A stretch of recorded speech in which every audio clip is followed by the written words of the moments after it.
boys and girls. We're going to start our penguin writing now. So yesterday you prepared for this by drawing 3 pictures of things that penguins could do. And you're going to use those today to help you decide what your sentence should be. So I've put some sentence starters on the board here that we could use to help if we wanted. So I've written the word penguins at the top. I've written the word penguins because it's a really tricky word. Penguin sounds like it should be p-e-n, pen, g-w-i-n-s. It sounds like it's got a w in there, doesn't it? But actually it's an o and then an i-o-i-n-s. Now listen, today if you spell penguins with a w because you've sounded it out, I don't mind at all. That's fine. I don't expect you to spell penguins correctly. But if you want to look at this spelling to help you, then that's okay too, because it is a really tricky word. Right, so these are the sentence starters that I thought might be quite helpful. Should we have a read? We've got here penguins. This word says can. Penguins can. Ooh, what can penguins do? Penguins can swim. Penguins can dive.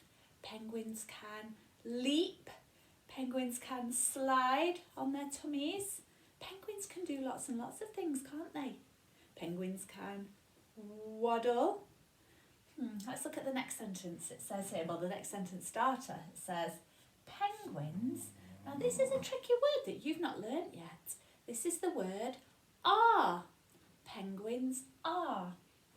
What could we say there? Penguins are black and white. Penguins are good swimmers. Penguins are good at looking after the egg. So there's lots of things you could say for penguins are. What about this one here? Penguins have. Have with an "e" on the end. Penguins have. You could say penguins have thick fat to keep them warm. Penguins have waxy waterproof feathers. Penguins have black and white feathers. There's lots of different things that you could say with penguins have.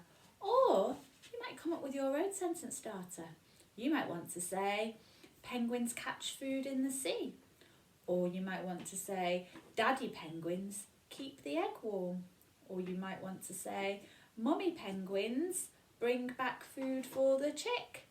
Or you might want to say, let's think, penguins cannot fly. That's something penguins cannot do. Okay, oh goodness, can you hear all that rustling around? It's my doggy. I think she's found some paper. Right, okay, shall we do our sentence? Let's make a start. So I'm going to cover these up. I've got some more paper here. I decided to do it in black and white today because that's a bit penguin-y, isn't it? Okay, so here we go. I'm going to decide on a sentence to write. The one that I'm going to say is penguins can dive in the water. That's going to be my sentence. Penguins can dive in the water. So I need the first word here, penguins. And at the start of the sentence, I'm going to begin with a capital letter. Okay, let's do that then. So a nice capital, there we go. P-E-N-G. Now I've got to remember it's not a W, it's an O-I-N-S. Penguins. And the next word I'm going to write is can. But I need to remember my finger space. So I'm going to leave a gap and I'm going to sound out Penguins can. Now I can't fit my next word here because there isn't enough room. So I'm going to go down to the next. Well, there isn't a line there because I'm trying to keep it straight, but you could have lines on your paper. I'm going to go underneath. I'm going to spell the word dive. D-I-V, dive. Now you've learnt an I sound that you could use. I don't expect you to spell this word correctly, I'll show you the correct way of spelling it, but if you sound it out using the sounds you know, that's fine too, okay? Right, here we go. So dive has got a d, I've, but it's not the ig sound that we have been learning for the I. It's actually one of those split digraphs. That's really tricky, isn't it? Have a look. D, and it's an I and a v, and then what's that magic letter we pop on the end to turn the I into its name? It's an E, an F. There we go. That turns the I into its letter name, which is an I. We call that a split digraph, but you don't have to learn about that until year 1. So if you know that now, great, but don't worry if you don't. Penguins can dive, another space. This time it's penguins can dive in.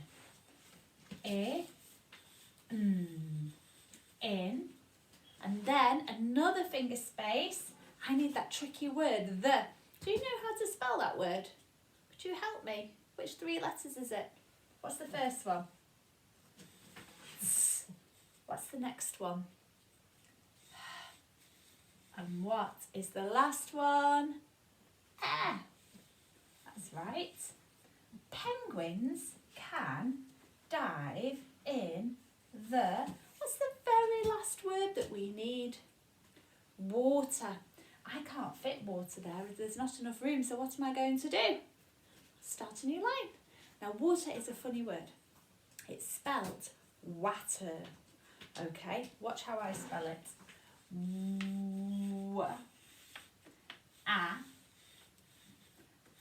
Now, you haven't learnt the sound yet. That goes at the end of a word. It's an and an water, but it's spelled water.